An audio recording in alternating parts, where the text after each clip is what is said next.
नमस्कार किसान भाइयों।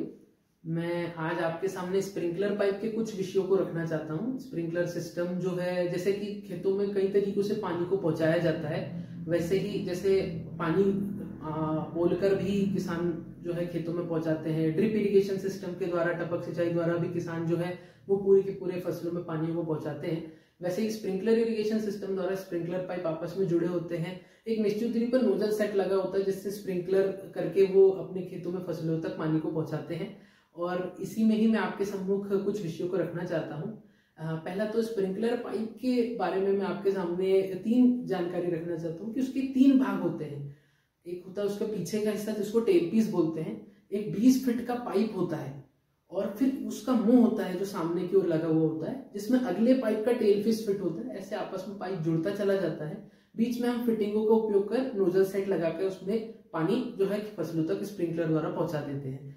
तो स्प्रिंकलर पाइप के विषय में मैं मुख्यतः ये जानकारी देना चाहता हूँ कि कई कंपनियां जो है वो क्या करती है कि लोकल जो फिटिंग डेवलपर होते हैं या कोई चाइनीज कंपनी होती है, उससे बड़ी मात्रा में वो पीछे का जो टेल पीस और सामने का मुंह है वो खरीद लेती है।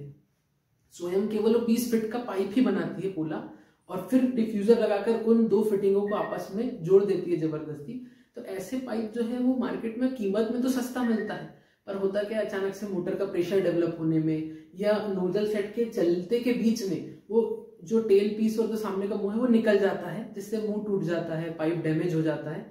तो ऐसे पाइपों से बचना चाहिए, थोड़े से क्वालिटी वाले पाइप लेना चाहिए। जो कई ऐसी कंपनियां हैं जो खुद ही अपने पीछे का टेल पीस और सामने का मुंह डेवलप करती है और उसको पाइप के साथ अटैच करती है, जिससे उनका पाइप जो है बहुत अच्छी गुणवत्ता वाला बनता है और वो लंबे समय तक चलता है।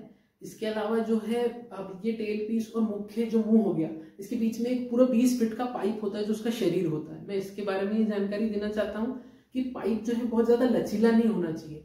अर्थात वो अगर आपके यहाँ कोई मजदूर है या बटाईदार है या आप स्वयं हैं, खेतों में भरी धूप में उस पाइप को अगर उठाते हैं बंडल से, तो क्या होता है, पाइप का जो प्रेशर होता है बीच में वो उसके ऊपर पड़ता है। उससे क्या होता है, पाइप दबता है और कोने से छेद हो जाता है, और वो कोने से छेद होने से आगे लीकेज की समस्या आती है, पाइप की लाइफ कम हो जाती है।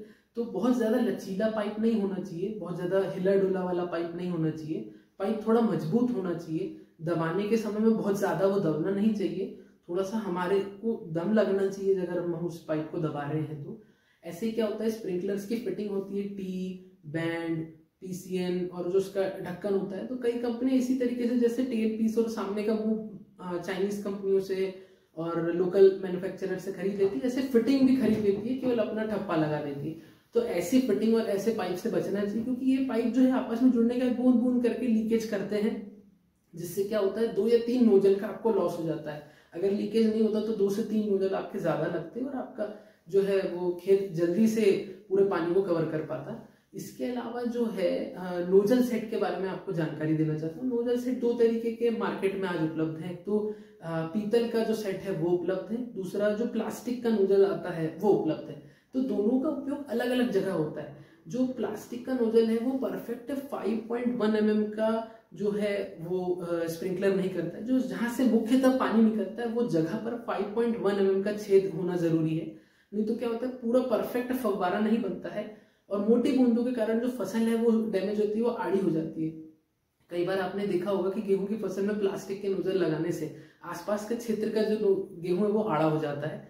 इसी तरीके से जो पीतल का नोजल है वो आपको आईएसआई वाला लेना चाहिए, क्योंकि आईएसआई अगर आप नोजल लेते हैं तो आईएसआई नोजल में जो जानकारियां लिखी है वो सही मानी जाती है।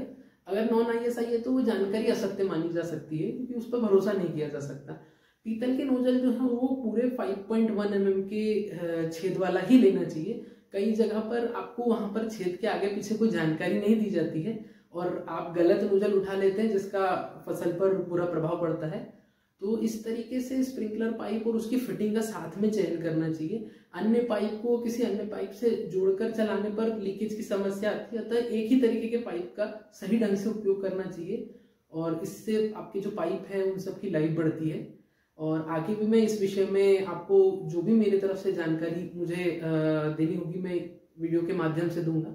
ये मेरा YouTube चैनल है, आप इसे सब्सक्राइब कर सकते हैं और अगर आप बैतूल मध्य प्रदेश से हैं तो गंज में हमारे प्रतिष्ठान कृषि एजेंसी पर आकर मिल सकते हैं। सारी जानकारियां हम आपको साझा कर सकते हैं। आपको जिस भी तरीके की विशेषज्ञ की जानकारी जानना हो हमसे स्वतंत्र रूप से संपर्क कर सकते हैं। मेरा वीडियो देखने के लिए धन्यवाद।